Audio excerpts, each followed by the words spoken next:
about to sew a very easy skirt, but I'm specifically excited to show you this because I really like the inseam pocket construction. If you're brand new to sewing, this is going to be the perfect project for you. You're going to learn a lot of great skills like how to sew a French seam, for example, or how to put elastic in a waistband. It's going to be awesome, and at the end, you're also going to have a garment that you can wear over and over again, and it's also it's also super easy to style. I actually decided to make this pattern and film this tutorial for you because when I was in France, it was super hot, and I just needed something that was like easy to throw on with a tank top, that I could hit the streets and walk around a lot and not feel so wet. Okay, without further ado, let's dive right in. So to start out, I'm going to be using this viscose linen blend from Blackbird Fabrics. You could also use a cotton poplin, broadcloth, silk, satin. There's actually so many options. I just don't really recommend that you use something that has too much stretch in it. My fabric had a little bit of stretch in it, but ultimately I was able to kind of work with it because I used a lot of steam, and that worked out well for me, but it's just something to keep in mind, especially if you're brand new to sewing. You probably don't want to use a fabric with stretch. So once your fabric is chosen and washed, you're going to go ahead and cut out the pattern pieces. This pattern is on my Etsy shop, so if you want to grab it, you can get it there. And make sure that you transfer all of the notches. There's a hip level notch on both the skirt pattern as well as the pocket pattern, and that will help you line everything up and ensure that you're going to have a pocket opening that's large enough for your hand. Now once all those pieces are cut out, we can move on to construction. I also thought it would be fun to show you a little behind the scenes of what it looks like when I'm actually filming for you. It can get a little bit goofy. Here I'm standing on top of a chair to get the perfect angle for you. I want to make sure that you can see everything really well. So yeah, that's just a little bit behind the scenes of the process. What you're looking at now is the top of the skirt panel, and you can tell that it's the top of the skirt panel because of the notch that indicates where that pocket bag is going to go. So we're going to go ahead and grab the pocket bag, and with right sides facing each other, align the corner of the pocket bag with the outside edge of the skirt. Make sure to line up those notches, and you're going to pin from the notch all the way up to the top of the skirt.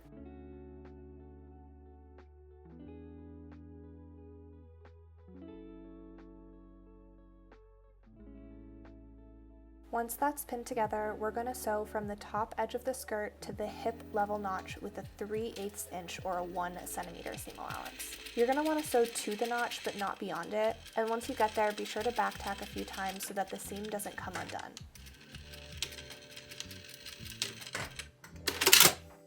Now we're going to take a pair of scissors and snip into the seam allowance at that hip level notch, which should be perfectly in line with the end of your stitching. You want to cut to the stitching but not past the stitching. The goal is to get as close as you can without cutting past it, and then from there we're going to finish the raw edges together, stopping at the notch. You can use either a serger or a zigzag stitch for this step. I'm going to use a serger because that's what I have, but if you don't have a serger, a zigzag stitch will do just fine. Here's what that finished edge looks like. I'm gonna go ahead and snip off those tail ends because we don't need them, and they're gonna get sewn down, so don't worry too much. You don't have to like feed the tail back through or anything. The next step is to pull that pocket bag back, and we are going to press it in place so that the seam allowance is facing towards the pocket bag.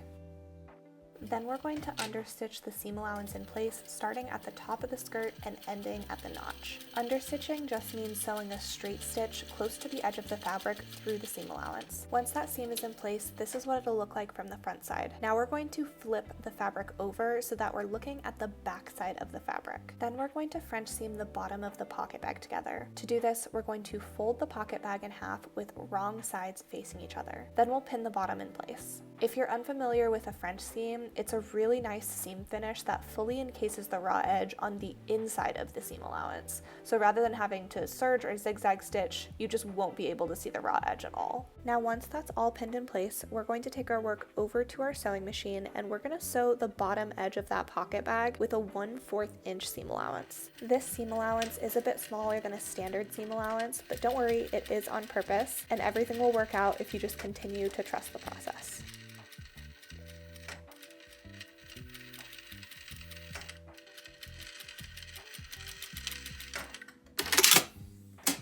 At this stage, this is what the pocket bag is looking like.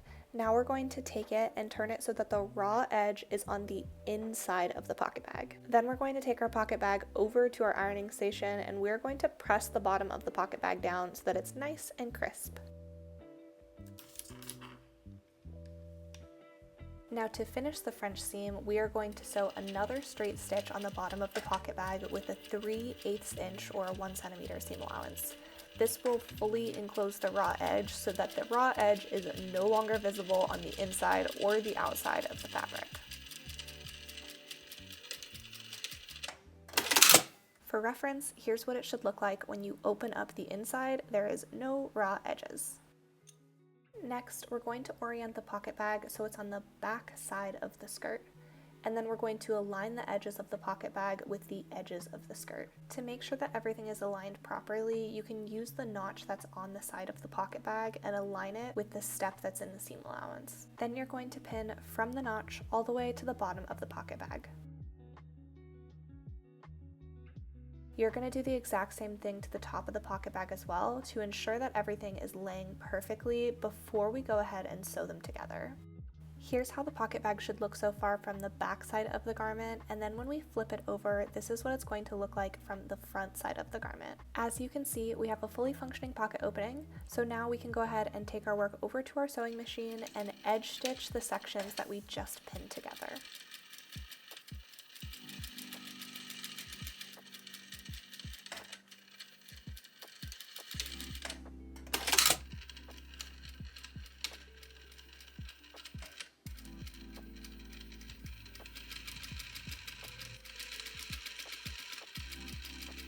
At this stage, I like to give the pocket bag a press just to make sure that everything is laying nice and flat. If it's not, I would highly recommend going back and re-sewing this section just so that you don't have any weird bubbling at the pocket opening of the skirt.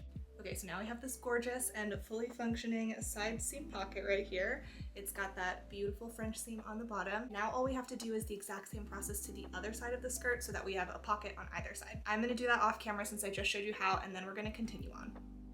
Once both pocket bags are fully constructed, we're going to place the skirt panels on top of each other with right sides together. Then we're going to pin all the way from the top of the skirt to the bottom of the skirt on the side seams. I like to start by putting a few pins at the top and then a few pins at the bottom. That way you can evenly distribute the rest of the fabric in between. This makes the process more smooth, especially if you're working with a fabric that has a little bit of give in it. Like I said, I don't really recommend that you use fabric that has stretch, but sometimes fabrics just have more stretch than we expect them to.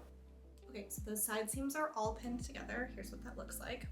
The pocket bags are on one side, and there are no pocket bags on the other side. What we're going to do now is stitch the sides together, but we want to make sure that as we're doing this, we don't accidentally stitch close the pocket opening. So as we do this, I'm going to stick my hand inside of the garment and actually pull the opening of the pocket bag away from where I'm sewing. That way I don't accidentally catch it, because if that happens, then your pocket bag will be completely unusable. So you do have to finesse this a little bit, but it's not difficult. It's just something to be mindful of as you're sewing. Okay, so we'll start with a few back stitches at the top, and then I'm going to go ahead and stick my hand inside of the garment and pull the pocket opening back just so that we don't catch it as we sew. Then we're going to carefully sew the seam allowance. Make sure that it's 1 centimeter. That way your pocket opening is going to perfectly line up and it's going to be completely invisible when the garment is worn. Once both of our side seams are sewn together with a straight stitch, we're going to finish the raw edges together. Again, you can either do this with a serger or a zigzag stitch. I'm going to use the serger because that is what I have. Now the last step for those side seams is to press the seam allowance towards the back of the skirt. So that's going to be the side without the pocket bags. Okay, now once those side seams are pressed towards the back of the garment, so facing away from the pockets, we're going to hem the skirt. And I know that it sounds maybe weird to hem the skirt before putting on the waistband. I only prefer it this way because it just feels easier to manage. And the reason why you even need to manage anything is because this is a really thick hem, it's really deep. It's 6 inches deep, and because of that, it can be a little bit tricky when the fabric is all gathered up at the waist to evenly distribute that 6 inches of hem. I'm not sure that that quite makes sense as it's coming out of my mouth, but it makes sense in my mind, and it is just ultimately easier to do this step right now as opposed to waiting later. That said, if you want to wait later because you want to check the length and make sure that it's the length that you want before hemming, that's totally okay. But yeah, just something to keep in mind. I'm gonna hem it now, and you can hem it later if you'd prefer. So for the hem, we're going to start by pressing the raw edge under by 3/8 of an inch. I like to use a seam gauge to start out to ensure that the width is correct, and then after that I kind of just eyeball it. Now that'll work totally fine for the 3/8 of an inch press, but once we get to the next step where we're going to press up 6 inches, it is a lot more important to be precise. If you're not precise, it'll be really visible that you have a wonky looking hem when you wear the garment, and it's also just not going to be very easy to manage when you're actually sewing the seam together. So with all that in mind, once we've pressed all the way around by 3/8 of an inch, we're going to press again by 6 inches. Conveniently, my seam gauge is exactly 6 inches, so it makes this part really easy. We're just going to go ahead and flip up the hem of the skirt and start pinning it all the way around. I like to start at one side seam and pin a few pins in either direction. After that, we'll flip our skirt all the way around to the other side seam and do the exact same thing. This will help us easily distribute the fabric in between the side seams, which can sometimes be difficult, especially if your fabric is prone to stretching. To make this process a bit easier, I like to use a lot of steam at this section before I pin the hem in place. This just makes sure that all of the fabric is evenly distributed as we want it to. I also like to pin really heavily through this section so that when I'm sewing, there's no weird bubbling happening.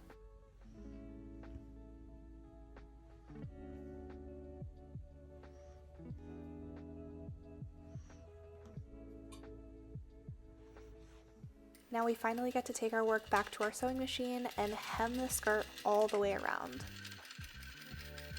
Once we make our way all the way back to the other side, we are going to stitch right over our start stitches and back tack, and then the hem will be done. Now let's grab both of our waistband pieces and we're going to fold them in half lengthwise so that the wrong sides are facing each other. Then we're simply going to press both of them in place. Now we're going to place the waistband pieces on top of each other with right sides together. Then we're going to open up both sides. From there, we're going to pin both of the short edges together.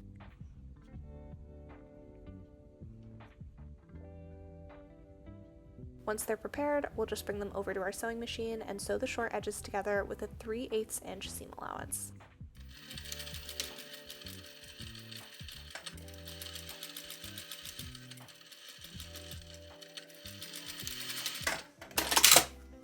Now we can take our waistband back to our ironing station and press open that seam allowance. Now let's fold the waistband in half again lengthwise and press it in place. Once it's pressed, I like to take a pin and pin both of the side seams so that they match up perfectly. Now we're going to bring our waistband over to our skirt and pin the raw edge of the folded waistband to the raw edge of the skirt with right sides together. Let's start with where those pins are at the side seams. We're going to make sure to line up the side seams of the waistband with the side seams of the skirt on both sides. And then once that's done, we're going to do the same technique that we did with the hem, where we put in a few pins on both sides of the side seams, and then we distribute all of the fabric that's in between.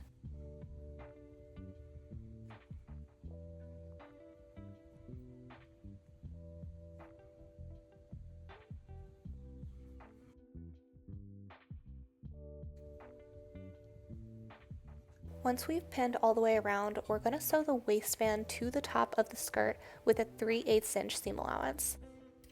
The trick here is that we're not actually going to sew all the way around. We're going to sew almost all the way around, but we do want to leave a 2-inch gap in order to insert our elastic.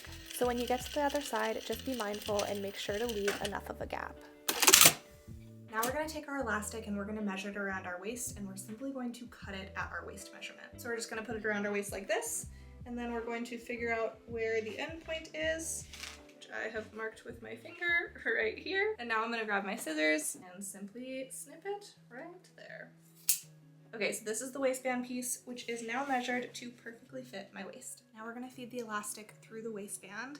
I like to use pins, and I like to use a pin on either side. So the first pin is going to help us feed it through, and the second pin is going to pin it to the end so that as we're feeding it through, the end doesn't accidentally go all the way through when we don't intend it to. Okay, so we're gonna take one pin on one side like so, and we're going to close it.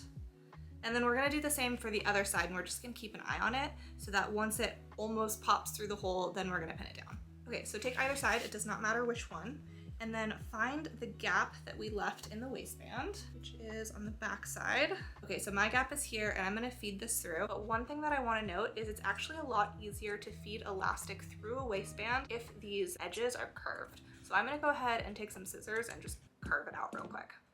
Now it's time to guide the elastic through the waistband. This takes a little bit of time, and you're just gonna be pulling and scrunching and pulling and scrunching. Just make sure that when you get to the point where the elastic has almost popped all the way through, you take that pin at the end of the elastic and you pin it to the waistband.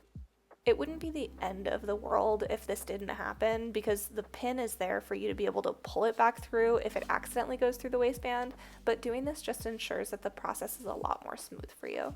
So keep scrunching and pulling and scrunching and pulling until the end pops out the 2-inch gap in the waistband that we left. Then we're going to pull out a generous amount from both sides so that we can overlap the elastic and stitch it together. I recommend at least a 1-inch overlap, but you can kind of eyeball it, and then we're just going to pin them together to make it easy underneath the sewing machine. Now for this step, it's important that we use a zigzag stitch. If we accidentally use a straight stitch, it's not going to allow the elastic to stretch with your body as you pull the garment on, and ultimately that's going to cause the straight stitches to pop. A zigzag stitch, on the other hand, actually does a really good job of stretching, but I recommend doing 2 rows of zigzag stitches just to ensure that everything functions properly and nothing weird happens inside of the waistband as you wash and wear it over time. And then just go back and forth a few times to secure the strap loops in place. Now I like to snip off any extra bits of elastic on both sides just so that everything lays nice inside of the waistband. Once you've done this, we're going to pull the elastic back through the waistband, and then we're going to simply stitch closed that 2-inch gap with a 1 centimeter seam allowance. As you're doing this, you're just going to want to be mindful that you don't accidentally stitch through the elastic itself. It's important that the elastic can move freely inside of the waistband. Okay, we're almost done. The last thing we have to do is just finish this raw edge. Before we do that, I highly recommend that you kind of just like pull your waistband so that all the gathers are even, because if not, it makes it really hard to manage the fabric as you're, searching this edge or zigzag stitching this edge. So just make sure everything looks nice and even, and then we will take this to our machines. As you finish the seam, you're going to want to stretch the elastic so that the fabric is not gathered. I also recommend just taking your time, especially if you're using a serger machine, because there's a knife, and if the knife cuts the wrong part of the fabric, then you've put a hole in your skirt, which I have done before. So yeah, just be mindful of that as you sew, and don't be like me. Now, once you get to the end, I like to actually feed the tail back through the serged edge. This just ensures that there's no weird fraying happening again as you wash and wear this over time. So I just take a standard needle and I pop it back through the serged edge and pull it all the way through and snip off any leftovers. Okay, so now the very last step is to take that finished edge and to press it down towards the hem of the skirt. You don't have to do this if you don't want to, but I find that the waistband lies better if we do this. So that's what I'm gonna do, and then we will be all finished with our skirts. If you're pressing your waistband like I am, I recommend pulling the waistband tight so that you can press the fabric without it being scrunched. This will just make everything easier and ensure that there's no weird creasing that happens from the iron. Alright, that is it. Your skirt is finished. Congratulations. I hope you absolutely love it and that it gets lots of love and wear for many years to come. Thanks for being here, and I will see you in the next one.